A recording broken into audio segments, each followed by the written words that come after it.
Ang totoo niyan, o siguro kailangan sabihin ko na rin ngayon. Ano? Sige nga po, oo. Bago ako nag-imbestiga, yung unang araw na investigasyon, Opo. nagkausap kami ng Pangulo. Ba?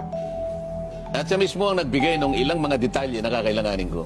Kailangan malaman ng taong bayan ito.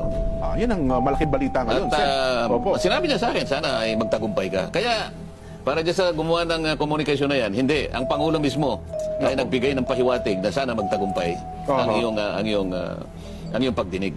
Mukhang hindi po ata alam ni Auntie Claire yan, Sen. Kasi si Auntie Claire ang nagsabi nun na para bagang sa kanyang statement ay para bagang inuunahan daw ng Blue Ribbon ang investigasyon pinag-utos ng Pangulo. O yan naman, salita na salita, hindi mo na nagtatanong sa presidente, di ba? Ganun ba? Dapat sana tinanong niya muna, di ba? Para hindi siya lumilitaw na may pagkaano rin, eh, no?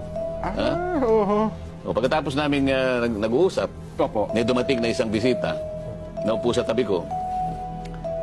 Mr. President, ito yung gawin mong ombudsman. So personal po kayo magkaharap mismo ng Pangulo, hindi po tatawagan, Sen, ha? Magkatabi nga kami, hindi ba? Kaya nga kinukwento ko nga sa inyo. Yung pala. Okay, Para yung mga taong nagdududa. Yan, nako. Wala na kayo nagduda, sinasabi ko na. Nako. May dumating na tumabi sa akin. Opo. Mr. President, mabuti dumating ito ka ako. Ikaw dapat ang maging ombudsman.